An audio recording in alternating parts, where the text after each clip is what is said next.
Imagine a world where clocks never existed. No phone, no watch, no alarm, no way to know the exact time. Today, we check the time without even thinking about it. But thousands of years ago, knowing the exact hour was almost impossible. Ancient humans had only one reliable guide: the sun. They watched it rise, cross the sky, and disappear beyond the horizon. But then someone noticed something surprisingly simple. A stick placed in the ground created a moving shadow. As the sun moved, the shadow moved too, and humans realized that this changing shadow could tell them how much of the day had passed. That simple discovery would eventually lead to sundials, water clocks, mechanical clocks, watches, and finally atomic clocks. But how did humans go from a simple stick in the ground to machines that can measure time using atoms? To understand that incredible journey, we have to go back to a time when the only clock humans had was the sky. Long before cities and technology, humans already understood that time was passing. They simply measured it through nature. The sun told them when morning began, when the day was at its brightest, and when evening was approaching. The moon provided another repeating pattern. Its changing shape helped ancient people recognize cycles in the night sky, and the seasons created an even larger clock. Winter became spring, spring became summer, and eventually the cycle started again. Humans slowly discovered something powerful: nature wasn't random. It followed patterns, and patterns could be measured. One of the simplest experiments may have been as easy as pushing a stick into the ground. In the morning, the stick produced a long shadow, and as the sun climbed higher, something changed.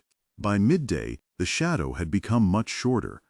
The position of the shadow was giving humans a clue about the time. Later in the afternoon, the shadow became long again, but now it pointed in a different direction.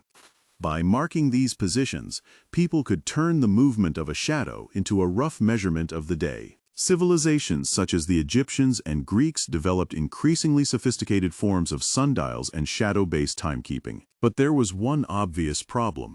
A sundial couldn't tell time when the sun disappeared or when clouds covered it. So humans looked for something that could keep moving even when the sun couldn't be seen. One answer was water. If water slowly flowed through a small opening, its changing level could be used to estimate how much time had passed. This meant people could measure time during the night, when a sundial was completely useless. Water clocks could help organize ceremonies, guard shifts, meetings, and other activities that needed a time reference. But there was a technical problem. Water doesn't always flow at exactly the same rate. As the water level changed, the pressure changed too. So early water clocks could become inaccurate. While inventors were experimenting with devices, ancient mathematicians were developing another crucial part of the story: the mathematics of time. Mesopotamian and Babylonian scholars made extensive use of a number system based on 60. 60 was useful because it can be divided evenly by many numbers, making calculations with fractions much easier. That ancient mathematical tradition is one reason we still have 60 seconds in a minute and 60 minutes in an hour. As cities became larger and more organized, people needed more reliable ways to coordinate daily life. Astronomers needed accurate observations. Sailors needed navigation. Religious communities needed schedules. And cities needed a common time. Medieval clockmakers began building machines filled with gears, weights, and carefully designed mechanisms. A falling weight could provide energy, while gears transferred that energy through the machine. But if the gears were allowed to spin freely, the clock would run far too quickly. Something had to control the movement. That missing piece was the escapement, a mechanism designed to release the gear's energy in controlled steps. Instead of allowing the gear to spin continuously, the mechanism repeatedly stopped and released it. Tick, tock, tick, tick. That steady rhythm represented controlled mechanical movement. And when these machines were connected to bells in public towers, an entire community could hear the same signal of time. A clock tower wasn't just a machine. It became a public service, one clock that could tell time to an entire town. When the bell rang, markets opened, workers began activities, and people adjusted their routines. The sound of the bell carried through streets and homes, spreading the same time signal across the community.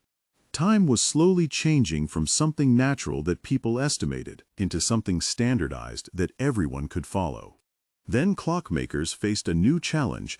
Could this enormous technology be made small enough to carry? Over generations, clock mechanisms became smaller, more sophisticated, and eventually portable. The evolution was remarkable, from giant tower clocks to portable clocks, and eventually to pocket watches.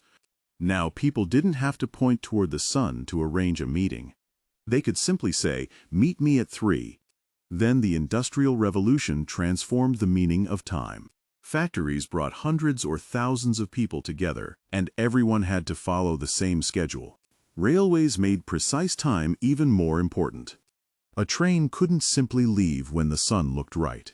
Being a few minutes late could now mean missing a train, missing a shift, or losing an important opportunity.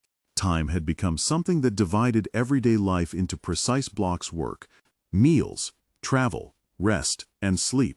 But mechanical clocks could still become more accurate. Scientists began studying the regular motion of pendulums.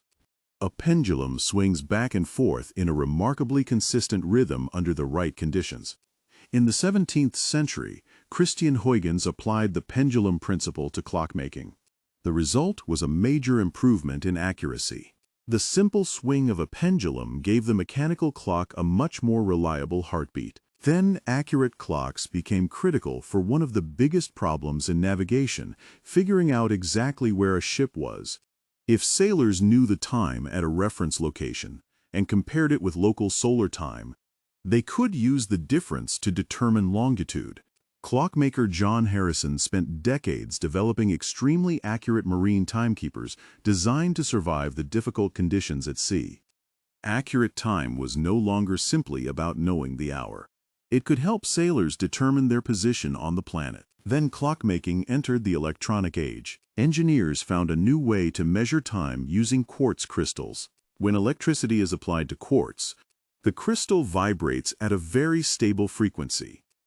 Electronic circuits can count those vibrations and convert them into precise seconds, minutes, and hours.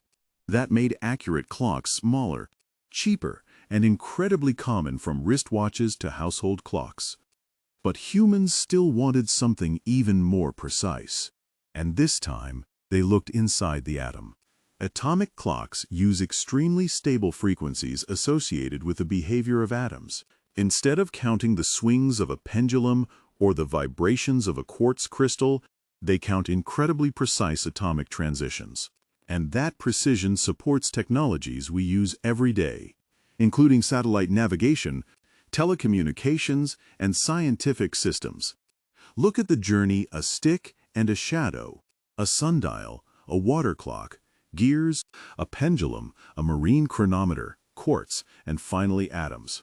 Thousands of years separate the ancient observer from the modern scientist, but they're trying to answer exactly the same question: how much time has passed? And here's the strangest part: none of these clocks actually created time. Time existed long before humans. The Earth rotated, the seasons changed, and the universe continued its motion without a single clock. Humans simply invented better and better ways to measure something that was already happening. Today, clocks are everywhere. Your phone, your computer, your car, your watch, even the systems that quietly run modern technology. But imagine the enormous distance between an ancient human watching a shadow and a scientist measuring atomic vibrations. That entire journey began with curiosity, noticing that something invisible could be represented by something visible. A simple stick couldn't stop time.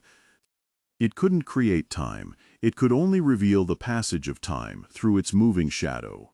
And from that simple observation, humanity built one of the most important technologies in history.